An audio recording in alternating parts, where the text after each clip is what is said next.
దావీదు కుమారుడైన దావీదు జ్యేష్ఠ పుత్రుడైన అమ్నోను గురించి మనము చదువుకున్నాం. దావీదుకు చాలా మంది కుమారులు ఉన్నారు. అయితే మొదటి కుమారుడు అమ్నోను.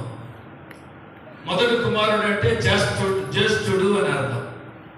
బైబిల్ ప్రకారంగా జ్యేష్ఠుడికి ఏమిస్తారు? పెద్ద కుమారుడికి ఏమిస్తారు? జ్యేష్ఠత్వాన్ని ఇస్తారు. అది జ్యేష్ఠుడికి జ్యేష్ఠత్వం అంటే అన్నిటిలో ఒక వంతు ఎక్కువ. ఆస్తి పంపకం అనుకండి, 10 మంది కుమారులు అనుకండి, ఆస్తి అంతా 11 భాగాలు వేస్తాం. 2 భాగాలు పెద్దోడికి. అది ఒకవేళ తండ్రి రాజు అనుకండి, రాజు ఎవరు అవుతారు? పెద్ద కుమారుడే. రాజరికం కూడా అయింది.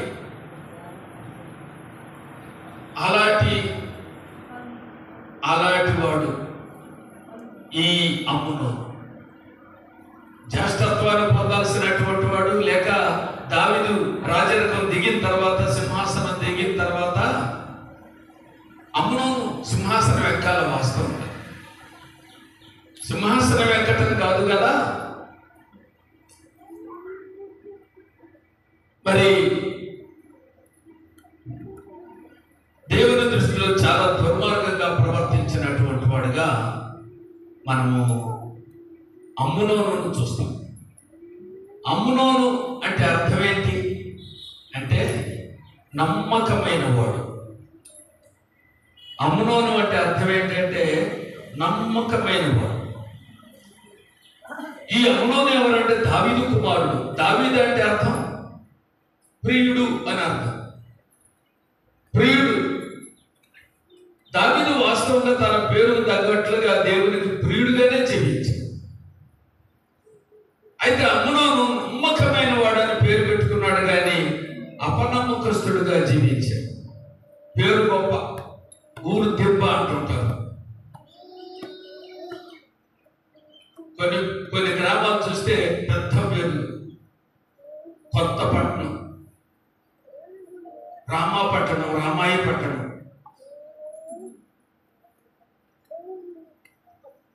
నిజాపట్నం చూస్తే పేర్లు పట్టణాలు. ఆడపోయి చూస్తే ఇసుక తిప్పలు. పేరు గొప్ప, అయితే ఊరు తిప్పలు. అలాగే కొందరు పేర్లు అలా ఉంటాయి. అయితే ఎవరైనా అమ్నోను పేరు పెట్టుకోవటం ఎప్పుడైనా అన్నారా? విశ్వాసులు మీ పిల్లలకి ఎప్పుడైనా పెట్టుకున్నారా? పెట్టుకోవాలి. ఎందుకని? అమ్నోను అంటే మంచి అర్థం ఉంది. నమ్మకమైన వాడు. అదన్నమాట. నీ పేరు జడగొట్టుకున్నావు కదా అంటుంటారు చూడు. అంత మంచి పేరు పెట్టుకొని నీ పేరు చెడగొట్టుకున్నావు కదా చీ అంటుంటారు. అలాంటి వాడు అమ్నోను. అయితే అమ్నోను గురించి మనము దేవుని వాక్యం ధ్యానం చేస్తున్నాం. అయితే కొందరు మంచి మాదిరి, కొందరిని రాజుల్ని ధ్యానం చేసిన, ఒక వ్యక్తిని ధ్యానం చేసుకున్నా మనం మంచి మాదిరి, చెడ్డ మాదిరిని చూస్తుంటాం. అయితే అమ్నోను ఏ మాదిరి? చెడ్డ మాదిరి. అయితే చెడ్డ మాదిరి ఉన్నప్పటికీ ఆయన గురించి ధ్యానం చేస్తే మనం మంచి పాఠాలు నేర్చుకుంటాం. ధ్యానం చేయడానికి, మనం నేర్చుకోవడానికి మంచి పాఠాలు వస్తాయి. చెడ్డ మాదిరి కలిగిన వారు. రాజుల్లో మంచివాళ్ళు ఉన్నారు, చెడ్డవాళ్ళు ఉన్నారు. అలాగే అనేక వ్యక్తులు మంచివాళ్ళు ఉన్నారు, చెడ్డవారు ఉన్నారు. అయితే చెడ్డవారిని తీసి పక్కన పెట్టడం కాదు. బైబిల్ గ్రంథంలో ఉన్న సత్యం ఏంటంటే మంచివారిని గురించి వ్రాసింది, చెడ్డవారిని గురించి వ్రాసింది. ఎంత దుర్మార్గుడైన దుర్మార్గుడి గురించి కూడా రాసింది. యెజబెల్ గురించి కూడా రాసింది బైబిల్. మరి యెరోబోము గురించి, అహాబు గురించి వ్రాయబడింది. వాళ్ళు ఎటువంటి వాళ్ళు? చాలా దుర్మార్గమైన పరిపాలన జీవితాన్ని జీవించినటువంటి వాడు. యెజబెల్ గురించి వ్రాయబడింది. ఎవరైనా యెజబెల్ అనే పేరు పెట్టుకునే వాళ్ళు ఉన్నారా? ఎవరు పెట్టుకోరు. ఎందుకంటే భయంకరమైన జీవితం. ఆ పేరు ఉంటేనే ఆ జీవితం గుర్తుకు వస్తుంది. కాబట్టి ఎవరు అంటుండే పేరు పెట్టుకో. కాబట్టి అమ్మును ఈ అమ్మునోను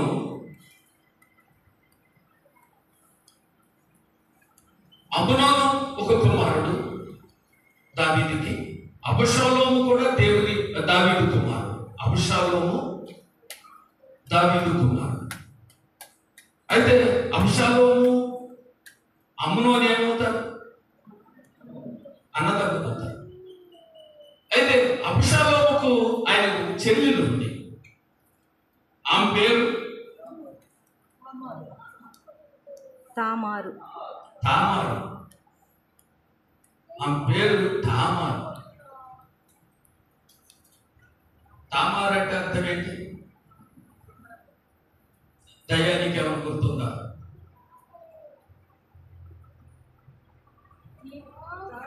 తామారు సహోదరులకి ఎవరికైనా గుర్తుందా? కాబట్టి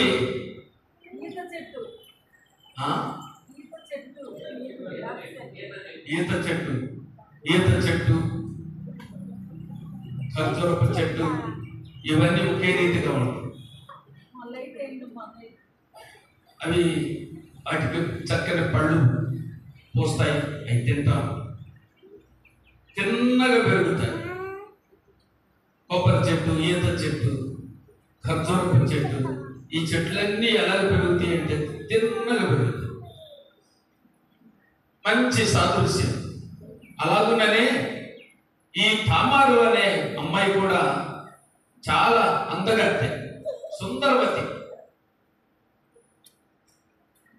అలాంటి సుందరవతి అయిన తామారు అమ్మునోను కంట్లో పడింది.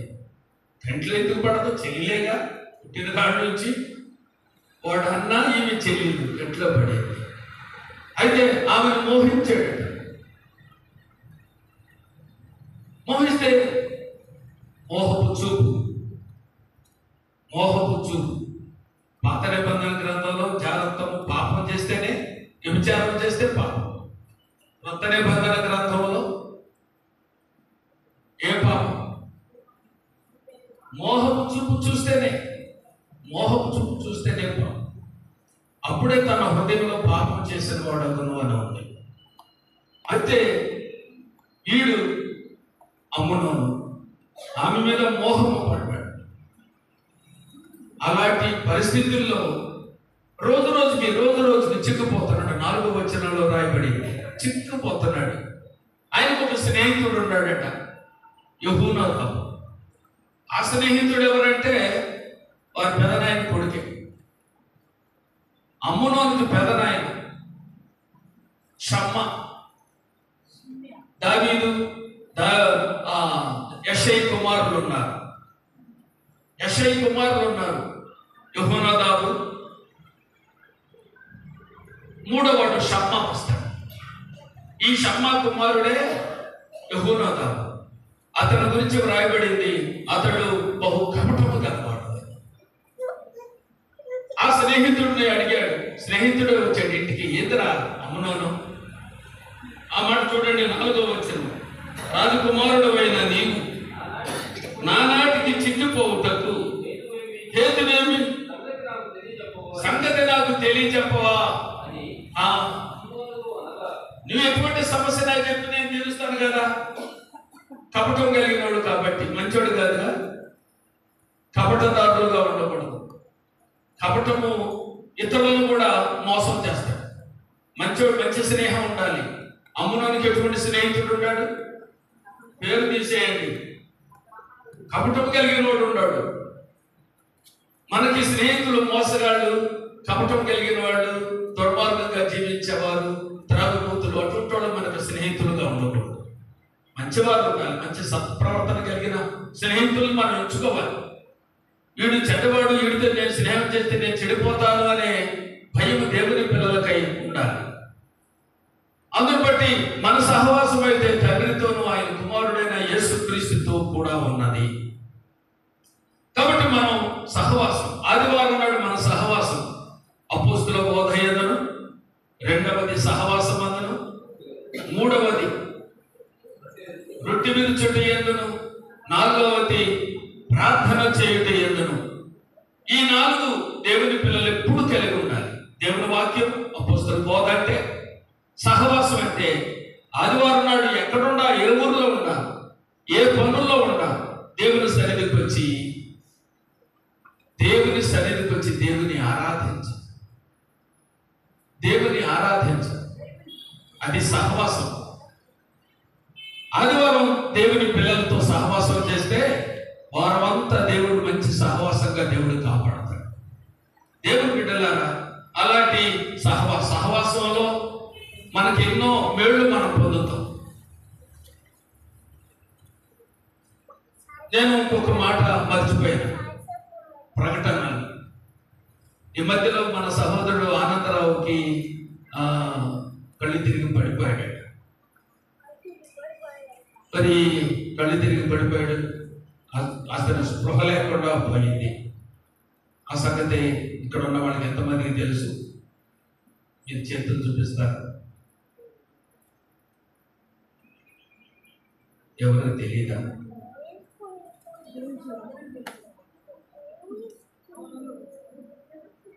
అయితే మన సహోదరులకు తెలుసు.